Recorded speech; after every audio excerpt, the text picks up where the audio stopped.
Hey guys, today we're going to be doing a discussion on whether or not you should be playing Effect Veiler. Now, before we get into the video, quick reminder to like the video if you enjoy it, and to subscribe if you want to see more content like this from me. That aside, let's get right into the meat of this video, which is, why or why not should you be playing Effect Veiler? Now, the previous format had a lot of decks playing Maxi, Ash Blossom, and Ghost Ogre all in the main. Effect Veiler wasn't really seen very often, and I think there were a couple reasons for that. I think one of the biggest ones is that Spiral Resort made it so that Veiler could not target things like Quick Fix that you might want to negate with Veiler, or Master Plan, etc. Really, whatever, it doesn't matter. The point is that Resort made it so that you could not target Spiral monsters with Veiler, and I think that's kind of one of the main things that kept Veiler out of kind of the more top meta competitive scene.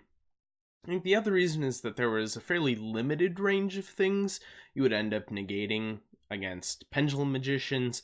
Pretty much your only option was Skullcrobat Joker, just on your opponent's first turn. And so that wasn't always the best. Obviously, it's a fairly good negate. It's something that you would often Ash Blossom. But considering how limited it is in that matchup, that being the only thing isn't very impressive. I think that's both of these things are going to be changing this format. First of all, because Spiral Resort is going to be going to 1, so you're going to see it way less frequently. And Electrumite. There is going to be a point in every Pendulum Magician's player's combo where you can choke point them with Veiler. They're going to activate Electrumite effect, and you can chain Effect Veiler. And it really puts a huge dent in that combo. If they can't resolve the effects of Electrumite, their board is going to be significantly less impressive and much easier to break, as it already will be because of the banning of Double Iris. So I think kind of the two big roadblocks for Effect Veiler are going to be gone. Furthermore, I think that with Trickstars being the best deck, Candina is an excellent effect to negate. Their search for reincarnation is huge. I also believe that there are many rogue decks, or at least kind of tier 3, tier 2 decks that are moving up the list. I think Paleozoic Frogs is a good example of a deck that, believe it or not, Effect Veiler is very good against. Negating Swap Frog effect can be a huge boost to your position in the game. They don't get to dump Ronin Totem if it was special summoned. They don't get their second dump. It's a really impactful card a lot of the time. But again, last format had some issues.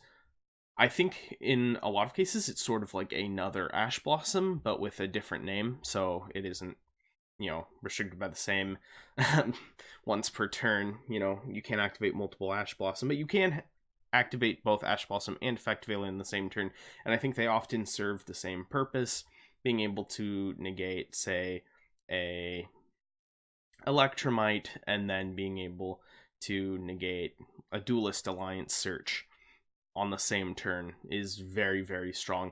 Ghost Ogre is good at different things. However, it does not stop Electrumite from going off. It does not really do much against Master Plan or Sleeper. It does get rid of them, but it doesn't stop the initial effect, which is often the most potent part of the card, is the first time they use their effect. That first Sleeper effect can often just be what wins Spiral the game. Obviously, effects on consecutive turns are very good. Once you start getting popping 4 cards, 6 cards, heck, 8 cards, obviously Spiral will be guaranteed to win, but often just the first 2 is really that big swinging card advantage, and Veiler can help you with that. Some things to note with Effect Veiler is that it is only during your opponent's main phase.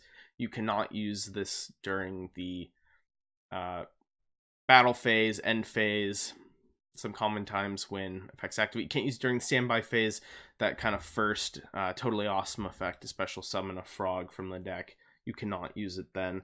So that does restrict the card a little bit, but I think for how much it actually does negate, it's a pretty fair trade-off. I played it last regionals in Burning Abyss. I didn't have Ash Blossoms for that tournament, so I played 3 Ghost Ogre and 2 Effect Veiler instead. I found that Effect Veiler, even last format, was often better than Ghost Ogre in a lot of my matchups, especially when I had to play against things like Invoked, which I think is another theme that's going to be very popular again. When they normal summon the Alistair, you Veiler it, and frequently their turn just kind of ends. And that's a pretty cool deal. So yeah, I mean, should you be playing Effect Veiler? I kind of think so. I think this is the format to do it. I see a lot of other people on YouTube and online playing Effect Veiler now, and I suggest that you give it a try as well. I have been playing it. I will continue to play it going forward now that it is actually good and not just something decent to replace other cards. I do have Ash Blossoms now, thank God, but now I'm probably going to be taking out the Ghost Ogres. So yeah, I think that's going to be our quick little discussion. If you like this video, again, please remember to like it and tell me what you think about Effect Veiler in the comment section below. You can also suggest other cards or individual decks that you want me to look at, and I will probably do so. Until my next discussion, which should be probably a day or two from when this video comes out, I will see you then. All right, bye.